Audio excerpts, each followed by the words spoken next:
tindika bosolo na bosolo to mesana koloba mwana mboka Ange Kachila azabongo mongamba na bino pona koloba bino mayema koleka na mboka ya Kongo na bosolo tozawa na kosala mosala penza na bosolo elongo na bino tokosala penza makambo kitoko pambate biso nde ba ya bino pe ya biso tosito mesana kibonde kona biso motako kata zate mwana mboka Ange Kachila mesana bongo kopesa bino basango na ndenge ya bosolo basango obolingaka pena ngonga obosibo mesana na mwana mboka Ange Kachila ba reaction na bino makambo na bino mituna na bino WhatsApp eza wana pona kobenga na za wana pona bino pe boza wana pona biso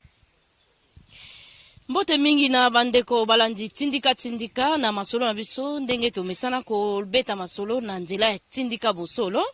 esala kaite ko luka ba balamba kanzungu to bilubu ya bosolo po to lingaka ko lokota te makambo ya solo to lingaka ba o basalaka to ba misana be ko lamba bilubu ango po to beta masolo na ndenge ya bosolo bandeko bakomaki na tinetali petition babandaki ko yebisa batu ko lakisa batu lolenge nini ya kotia mokolo to na bango po ete bakanga lisanga ya balubeli pamba te bango bakosala ete biso tozonga sima biso toponaki bango po ete basela biso mosala me kotala penza tina o toponela ki bango bakosala ngote na ngona na lukaki ndeko Christophe Ngoi waza bongo mokambi ya société civile lingomba ya société civile ye mutabimisa ki likanisi wana toko luka to ye balikanseli na livutaki wapi pe azwaki yango lolenge nini mwana mboka Christophe Ngoi to yambio malamu to pesio pe mbote atondi obotoni mama Ange merci beaucoup likanisi wana to roloba ke ezali yangaite ezali euti pa ya population azali komitunete na lolenge makambo ezokende na kati ya parlement mingi na assemblée nationale aza koluka lolenge nini asala po bakrize oyo po esili kovandisa mboka na se olemboka etelema ma evandi na se na mituna wana na bosenga wana nde société civile ya RDC ayebaki kolimbola pe kopesa peuple lolenge nini akoki kosala po abima na monyokoli wana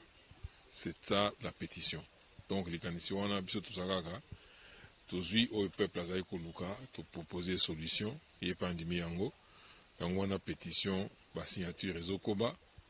tokomi na plus de 60 000 signatures bazo senga ngo bazo luka ngo partout mais biso tolingi esalema na bokebi nyonso pe na discipline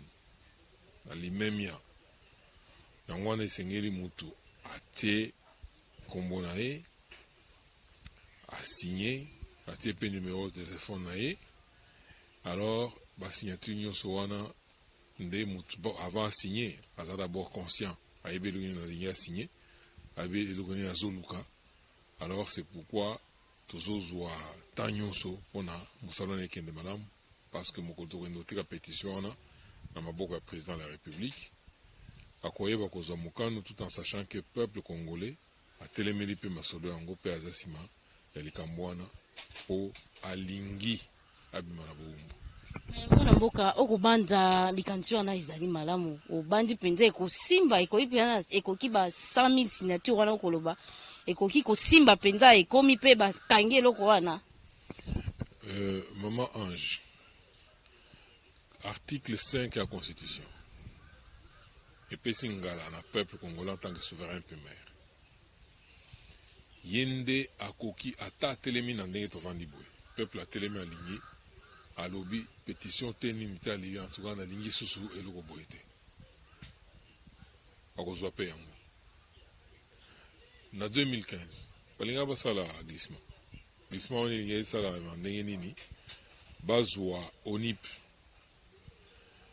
Office national d'identification de la population basala ete ONIP esi sa recensement bongo nde élection esalema bazisiko mokonzi ya ONIP batie mutu na bango na seni batie mutu na bango wani epesa nini recensement esilaka te élection mpe moyen esalema eza te donc peuple souverain babotoli ngala na ye ya kovote batu après législature. Donc, Toninga Tozala, Omeka Boebalebe, non, non, non, non, au commis contre la loi parce que au Bouki Mobeko Basibazwa, la carte à Parlement Kuna. Alors, Nde et Sika Peuple Atalaga Lobino,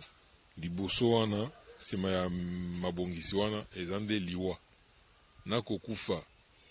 Monopolele, na Kobimana Barabara, Pe Kokufa te parce que Tobimaki bien sûr, Peuple Telemaki, Po Bango Baeba, Pe Bango Baeba Kozonga Sima. Boyimaloba, Patriarche Ngwalobaka, Lobito Toiki Bino. C'est la même chose pour l'instant. Pétition Mama Bomiko Sate, 60 ans après notre indépendance, peuple aza toujours na boumbu d'un groupe d'individus. Ceux qu'on a baïbi, balembi, to bakufi, mususu bazongi. Mais peuple, au bele azomo nagaka passe. Et là on est ici la raté. Nangongo ndenge toza boye, 60 ans après to ko ndima osuste. Peuple a sa fongoli miso, a sa zui makanisa, a zepa na vision, a ebele ou na zolinga. Parce que toujours ça la éveil et la conscience patriotique. Pour peuple a eba que réellement a souverain primaire, ba tebele bazayi ko seka puis toujours ba menace. Toujours ba menace pour bozo bazo kangabino na ba aner ko na bazo ba no yos makanisa no yesa toujours ko tombo sa peuple. Mais ko ba na mutu keno yosa chef. Oza souverain primaire, constitution pesio ngalawana. Pe ozana makoki ya kosalela yango ezali etumbu te mais tozwa mbano mpo na yango. Alors nali naloba boye tembe kutu ata moke eza te mpo pétition bisika nyonso tozokita na yango bato bazobima bazowelela yango bamama bazobina kutu. Alors ezala awa ezala na balubumbashi na babisika nyonso wana bato bazowelela yango. Alors biso nde tolingi te tosala yango en désordre. Tolingi mutu nyonso akosinya azala mutu moko conscient. Po ntango tokosenga bato wana babima bakobima parce que bango mpe bakani mpe bakobima. Soki totie plus de 100 000 personnes, plus de 100 000 Congolais tokiti na palais du peuple wana nga na ndimi te ke palais du peuple wana bakosala kokanga yango te tokanga yango. Mwana moko nangi nabwakisa mwa ndamu na oyo tikoloba mpona mibu eleki mpona makambo ya maponomi kotala mpenza eloko boboyaki na mibu eleki lelo ekomi kozonga bandeko ya FCC balobi babandi boye lokola bango baza deja majorité nde na bandi sika likanisi euti babanda kosala maponomi ya mokambi ya ekolo eutaka na Assemblée nationale nayebi te eza ngonga yango oyo bino baya société civile bomoni boni pamba te bango deja babandi deja koloba bongo. Maso wana ezolakisa ke tozali na raison. Peuple a une raison ya la pétition pe ya kosenga ke Assemblée nationale wana pamba te parlement mobimba ne kangama. Toza une raison. Pamba te bato wana balengeli makanisi ya mbindo. Mususu oyo balobi nanu te ezali. Oyo ezana na mitema na bango to na ba laboratoire na bango. Yango wana tolobi boye de 1 makanisi wana eza makanisi moko ya diabolo. Zabolo penza za na kata za na mitema ya bato wana. Et puis, Mobeko Likonzi, Constitution, l'article 5, Ape Singala, Asengete population, Yenda Zana Makoki, en tant que souverain primaire, ya kopona bato to ya kotinda bato na kati ya ba institution ba kendo représenter. Alors, tango bango ba yebi ke na kati ya parlement wana lolenge ba kotela kuneza lolenge ya moyibi. Ya moyibi. Moyibi sikoyo baningi basala eloko moko susu ya moyibi koleka. Po bami pesa ngala ya ko remplacer ko bota la population souveraineté na ye ba onde ba ko masiko ba souverain ba onde ba ko masiko ko pona batoyo parmi bango wana oyo bango balinga ko takona comme président ba voter ya comme président. Donc peuple to tika lokola bangulu na kati ya ferme. Donc to zwaka mokanu te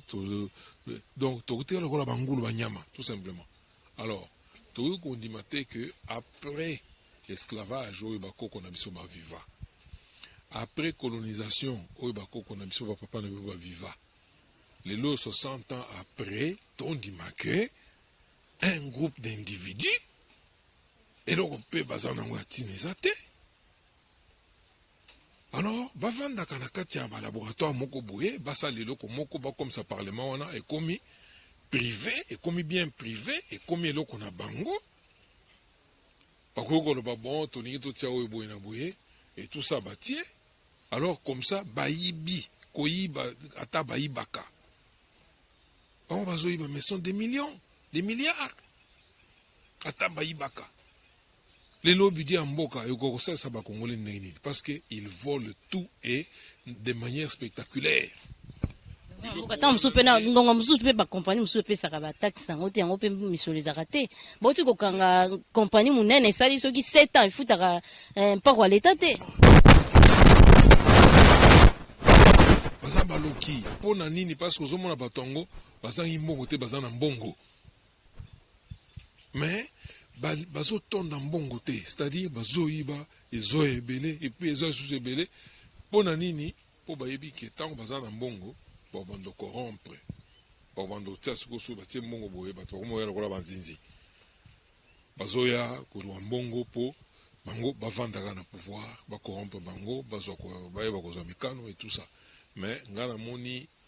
peuple lelo oyo aza susu zoba te na lolenge azoyamba pétition na lolenge akani na lolenge atelemeli makambo oyo bandeko 60 ans après il s'agit maintenant de notre libération de notre indépendance tosilaki kopona mokonzi ya mboka na suffrage universel direct comme aza redevable vis-à-vis ya biso population akomi kosalama ye biso tolingi nde eloko ezopesa bango kanda bango siko na bainstitution na baifo baluka bomoni bacrise oyo elandani na kati ya parlement ezota toujours na kati ya parlement yango wana mpona kosukisa bacrise wana esengeli parlement wana ekangama eza ndoto te nzambe moto akela parlement wana te ce sont des gens ce sont des individus alors il faut ekangama mpe ekokangama parce que soki ekangami te peuple congolais moto aregrete te parce que tokozala biso moko nde toponi bowumbu topomi tozala banyama toponi mboka oyo ekoma na nkita na yango nyonso ekoma bien privé d'un groupe d'individus alors ndeko kokangama nango mpe kosala mwa kokoso pamba te baponi nano moto akokamba mpe seni te bapesi mikolo mpenza mike mpo akosala maponomi soki bakangi ndako ya elobeli maponomi oyo balobi maponomi élection eza eloko moko na bamboka nyonso ya mokili esalemaka na ministère de l'intérieur soki oke na france seni ezali na états-unis seni ezali eza ministère de l'intérieur moto asaka maponomi tosalaki seni parce que tozali kouta na bitumba touti na bitumba nde basali nini oyo seni ezala parce que ezalaki babelligérant bango nyonso bazala mpe na liso bazotalatala place wana mpo nini ezala mais seni ememela biso nini toyebi eloko seni amema eloko ya motuya eza kosala eke maponomi esalema maponomi wana même ministère de l'intérieur seni wana buto agéraka baseni na bango c'est le ministère de l'intérieur bato batie miso mingi na seni bakoma mona seni lokola eloko moko extraordinaire tout simplement parce que bato mangomba nyonso bazolinga bakontrôler seni mpo bayebi ke bayeba kosalela peuple te comme ça seni akopesa bango bavantage oyo balingi donc akonome bango alors que lelo esoki tolobi tozongisa masolo na ministère de l'intérieur comme ça s'est fait dans beaucoup de pays na ministère de l'intérieur basenga sikoyo partie prenante ezala bayi société civile eza baobservateur bato yango bakopostuler tout ça gouvernement a garantir transparence c'est-à-dire na esika nyonso oyo maponomi ekosalema batémoin ya bato nyonso wana bazala batelema bazala bamona masolo ndenge ekosalema et tout ça alors c'est tout seni eute pa nzambe te combien de fois tosala baélection kaka na seni wana ezopesa mbindo yango wana tolobi même mabongisi ya seni oyo ndenge eza wana tokomi mona mangomba na ngomba mosusu bazota na poto bazoya oyo tokosala lolenge nini seni akoko fonctionner tokosala mais c'est grave ça on dirait que toza na mboka moko bainstitution eza te on dirait que toza na mboka moko où rien n'existe alors biloko wana so otali na se nango il y a toujours bato bazosala so omoni bato meme baza komipesa parce bango bazomona mosala eza na kati ya seni wana longindo mpe eza na kati wana et tout ça baza komipesa tout simplement parce que derrière la tête il y a une idée soki makanisi wana ezalaki te ngai nayebi bakongole bien on a bango ba mitungisa te ba mipesa te ba telema ba émission tikidi et tout ça. C'est parce que makanisa moyibi eza na se wana. Makambo etali seni yango eko bloquer le kwata mon côté. Pourquoi? Parce que seni nde maponomi. Akobungisa maponomi. Alors, ekosenga nini soki parlement on ekangemi et que tout tient nous bureau ya seni te. Tokosenga ba partenaire to ba partie prenante nyonso oyo batali makambo élection. Tokosenga société civile parce que nani mobeko li conseil de société civile nda kotala makambo ya seni wana. Tokovanda en toute transparence tokotia pe batoyo bakokamba seni et puis bakorganiser élection mzokande pambate tokozala aussi tosali pe audit parce que tokosala audit ya seni koyeba nanu élection ekutaka biso quoi exactement parce que tina moya lelo toyebi yango te bakosaka bachiffre moko ya lokuta tout est mensonge na kati ya seni wana tout est mensonge. Alors tokovanda eloko ata moko ekopesa blocage eza te, on ne voit pas ça parce que il y a là la bonne volonté parce que société civile bazali tokotelemela makambo wana po tout ça makambo en toute transparence et puis peuple akovanda susu na ndako te avanda azozela no bato boye basala makambo wana peuple mbalo yaza kotelema akolandela likambo nyonso à chaque étape akozala présent po makambo esalema na polele. Il n'y aura plus de gens qui vont décider au nom du peuple, que ce soit pour la désignation, il y a Bakambi Aseni, que ce soit pour la nini, peuple et moko à côté de moi. S'il faut que ça, si peuple n'a pas de ça de martyrs, to bosani, bo, bato bakouta kuna baye bakeno, to te pas peuple, et puis, moussala, to kosala, to bandotel l'un peuple, peuple à côté de la biso. Alors, Botika Babilo qu'on a Koloba, oh non, soyez bakari parlement, c'est la fin du monde, il y aura un blocage, on ne saura jamais s'en sortir. Mais c'est faux, c'est archi faux. Soyez bakari parlement, oh non, pour ça, la nini budgété et tout ça, les lots, il y a ta budget, les athées. Qu'est-ce qui marche? Hein? Rien ne marche. Ata basali budget, en qui respecte le budget? Bazoïba. Alors, nous pensons que devant obligation, il y a aussi que tout bimana boumbu. Tobimana servitude oyo bato bazotia biso na makasi tobimana kindokyo basili bakangi biso pe bazobongisa bakanga biso libela mbalo bani bakanga biso libela tokoyeba kosoti komibimisa te mpona tomimana yango ifo parlement oyo ekangama nya pas une autre solution batrouble nyonso bozoyoka badérangement badiscussion et tout ça nyonso wana euti parce que biso peuple toza impliqué na gestion ya mboka te. Pour tous les impliqués dans la gestion mboka, il faut tous les représenter réellement dans la l'assemblée. Alors, ma soignon se zo seulement la semaine biso, mais biso on tous impliqués. Alors, et non quand ya mutu ya peuple congolais boko sabinote, nangongo yo bino moko mise en charge. Cause mise en charge na lolenge ya bosembo ya sembo pe na limemia, c'est ça la pétition. Parce que vous dites tous on l'autre saga na 2015. Vous avez le choix. Moi je crois qu'avant tout comme wana tant que aussi ça go signer. Et si nous so luka place ba signature en ezosalema de congolais. Okutani nango atazo kende musala telema nano perdre même 2-3 minutes signer. Ndenge to lito tia en internet, ce n'est pas que basala ni signature en internet. Non. C'est pour dire que bo imprimer ba grille wana, OK ko imprimer ango et bima en dur. Pe bo bandi ko signer. Eza na quartier, eza na classe, eza na balabala, bobandi ko signer. Bakosala ndeni na bao bazali banda. Biango wana memo bazali banda. Tozo tient en ligne la version nani PDF. Ba grille à pétition wana. Soki bozui yango bo imprimer. Parce que biso to lingi ba signature électronique virtuelle te. Parce que wana eza na tina te parce que n'importe qui peut faire ça. Le kota pe ko kota kati wana. Nous voulons que muto a signé azui bic na ye. Atie combo na ye, atie numéro de téléphone na ye, atie signature. Et ba papier en dur, c'est-à-dire il y a mobimba boy tozo simago boy inde ekoye la biso. Alors bato bazana poto, bozwa pétition na bo imprimer. Na likolo kuna ba numéro de téléphone ezali. Le premier numéro là, ils appellent na WhatsApp. Ce qui bo silisi ko signer, bo faire signer, bo en contact na biso.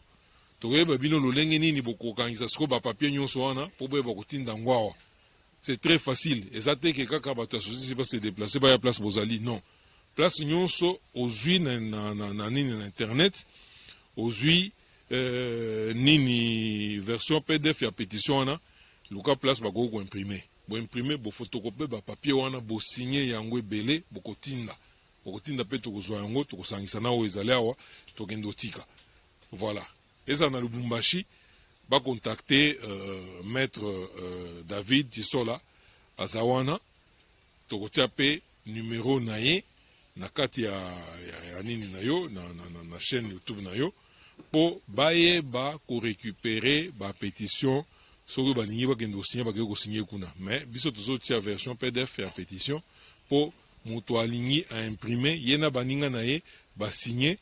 ezala papier wana ya kotonda eza ya kotonda te ba papier wana il faut kosangisa na bamosusu on va envoyer ici mokolo ya kokende kotika monde entier place nyonso congolais azali akolanda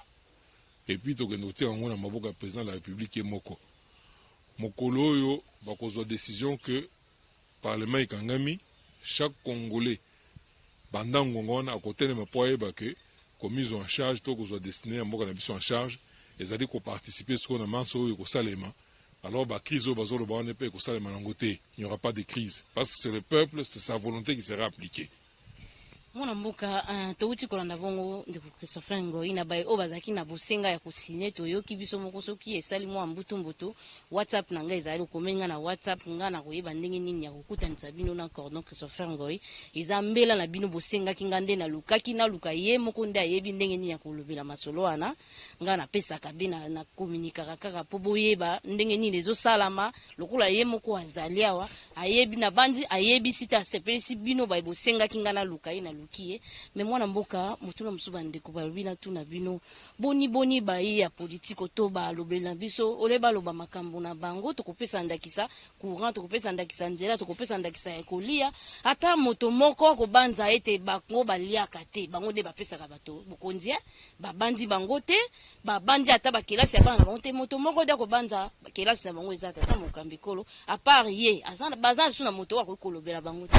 ko yebisa na bango ko eza bango nde bato bavotaki faut ko yebisa bango bazana na pouvoir nini ba ndeko boyeba ke na article 5 ya constitution moto ata moko ta ko kota na ba institution ake koloba kuna pe a représenter yo sans que yo tinda ye na busolo soki biso moko toza na boyebi ya mabongisi wana te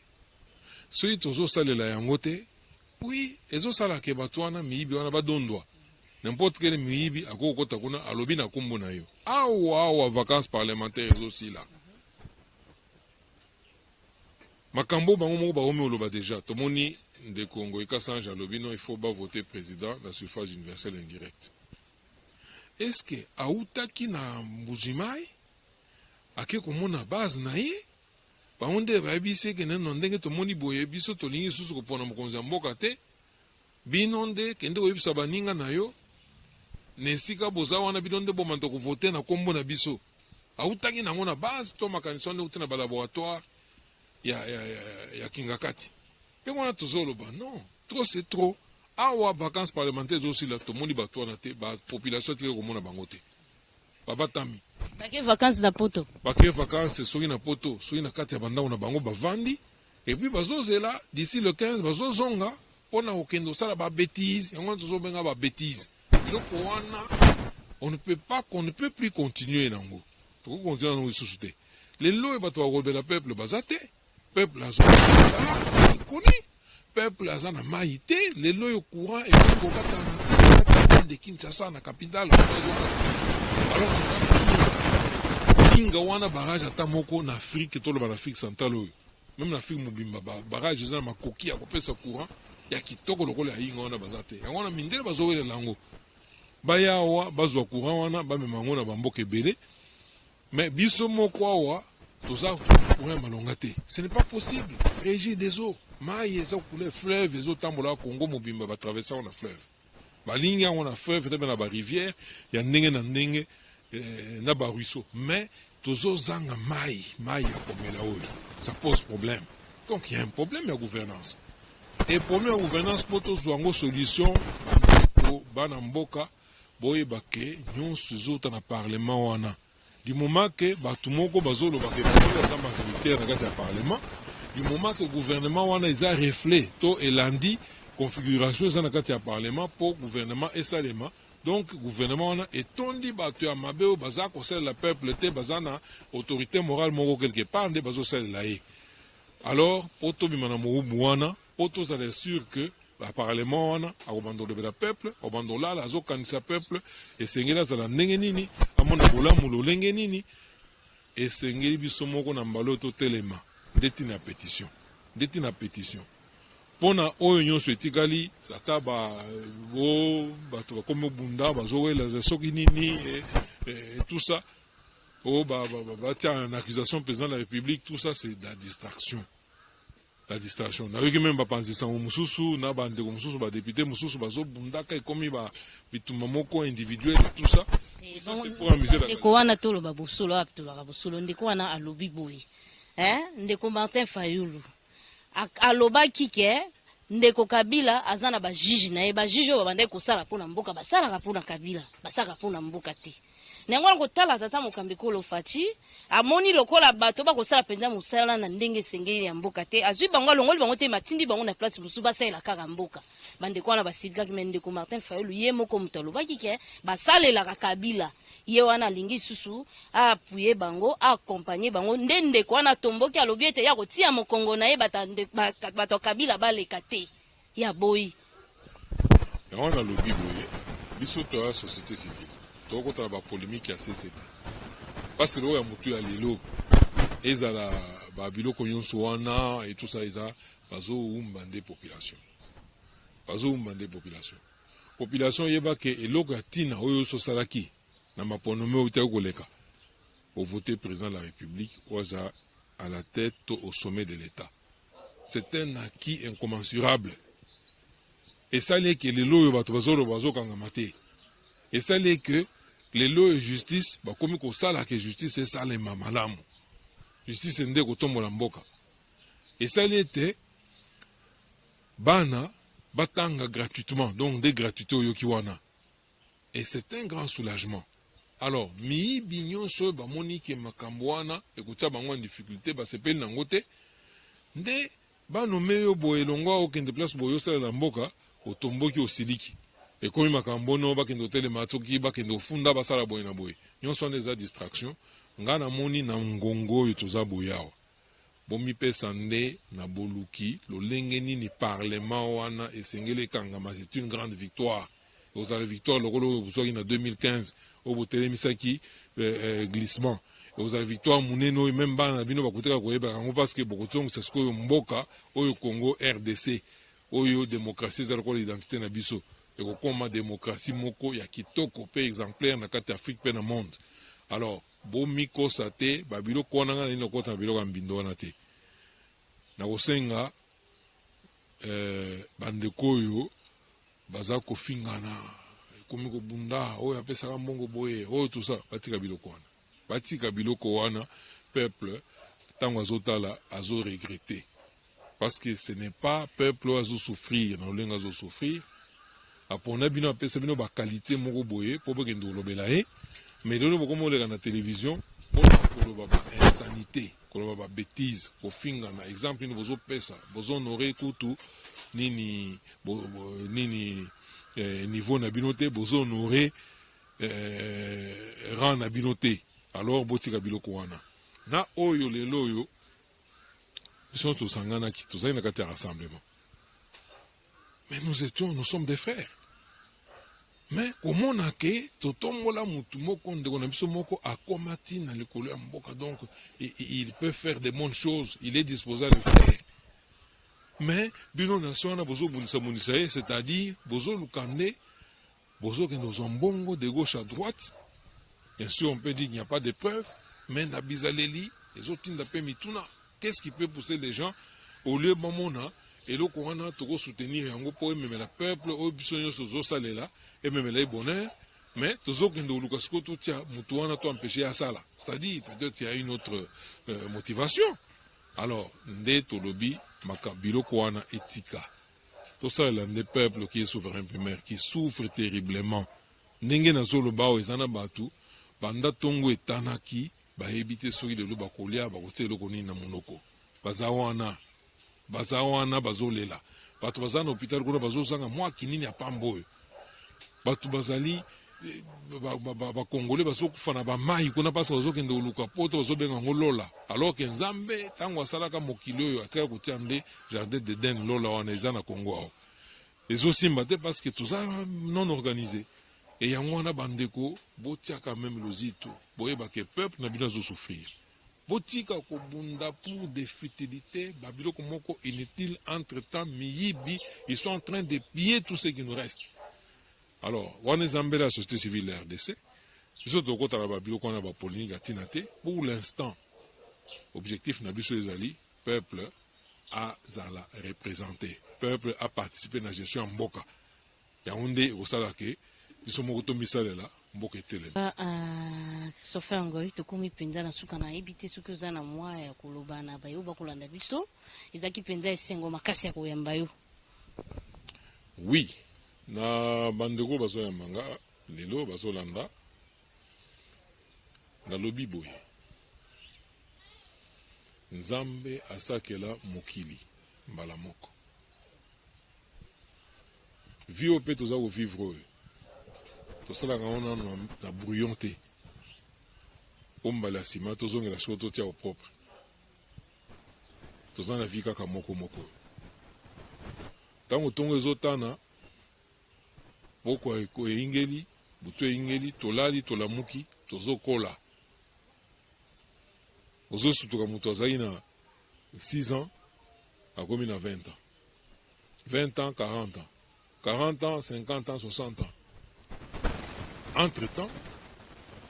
aza so na makoki ya kosala te bajeune ebele lelo oyo bazali bazotanga bafamille bazofutela bango classe ti basilisi misala eza te ti ndenge bazonuna lelo oyo même retraite ekozala garantie te parce que nani akosunga bango alors nyonso wana ezouta wapi parce que mboka eza na désordre lelo oyo l'état ezanga eza bino eza biso banso l'état eza personne morale oyo biso tokela na volonté na biso mpo ayeba kosalisa biso azala makoki nyonso ya kosalela biso mpo biso mpe tomona bolamu lelo l'état eza en panne l'état eza en panne pamba te l'état fonctionne na bainstitution wana eza vide na kati ya bainstitution bato bazala kuna baza bato ya mbindo moyen balobela biso moyen biso tozala représente eza te bato wana baza redevable na biso te bazala kuna bazokende kondimela nde bato mosusu bazondimela nde peuple te yango nde ezotia biso na buruyeke ezotia biso na pasi po tobima po bima na esika oyo toza sikoyo nzela eza mibale to misatu te ezali totelema tokanga parlement ezali totelema tosalisa élection mosusu ya sika to mpona bato oyo bakopesa biso kanyaka te bakorompre biso na monanga ya masanga te na liputa te na sengle te mpo bakota kuna bakende kosala babétise eza to mpona bandeko oyo toyebi ke bato baza na motema malamu baza bato ya bwanya baza bato ya kimia bakokende kuna mpe basaleli peuple na motema moko yango nde kosala ke institution parlement oyo eza représentation ya peuple eza na makoki ya kokanisela peuple na ntango nyonso mpe kosala ke na bainstitution mosusu nyonso elanda l'état mpe atelema ngwi ayeba kosalela biso tozwa bonheur oyo tozolinga sinon nous sommes en train de perdre ce pays tozoperdre mboka na biso alors société civile mosala na ye eza kokamba peuple parce que c'est le peuple organisé alors bakosa bino te ona boza apolitique politique yo ozali un animal politique population oza un être politique yo ndo opesaka mandat politique ya bato bakende korepresente na bainstitution mais bato moko ya mitema mabe makanisi mabe oza biso oza apolitique c'est-à-dire mosala na yo kosubir n'importe quel aventurier peut se revêtir na qualité to na caractéristique ya politicien yo il faut tosa ye oye ya kolinga wana yango nde yo kondima ata ozokufa ozoloba no wana eza politique le premier politicien na kati ya mboka selon constitution eza yo parce que oza souverain primaire souveraineté wana nde exercice na yo ntango ozosala exercice ya souveraineté na yo wana ozosala déjà politique yango wana société civile ya RDC totelemi mpo tofongola bino tozokufa likolo ya ignorance tozokufa likolo ya bato bakotisa biso makanisi ya mabe mabe yango wana ifo tosokola bino mitu makanisi ya malamu ekota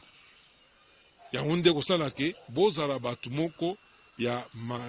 bwanya boyeba komisalisa boyeba kosalela mboka na bino mpo mboka etelema. C'est tout simplement ça. Boluka place pétition ezali bo signer bombalo il faut parlement on est quoi. C'est un haut fait démocratique. Faut parlement on est quoi. Boluka tokotiango tokotia na lobité tokotiango en ligne pour bando signer en ligne. Non. Tokotia version PDF en ligne pour bo banda ko imprimer. Bo imprimer yango bozi ba papier wana to bo photocopier ebele bozo signer tango bosisi ko signer il y a moyen ya kotinda ba papier wana et comme la bisoti awa parce que nous voulons avoir ba preuve ya ba signature na bino en dur, pas de version électronique en dur et puis bato ba ko signer so za conscienté so les intéressés ko signer té mais so ko zali congolais oyingi makambo échanger na kati ya mboka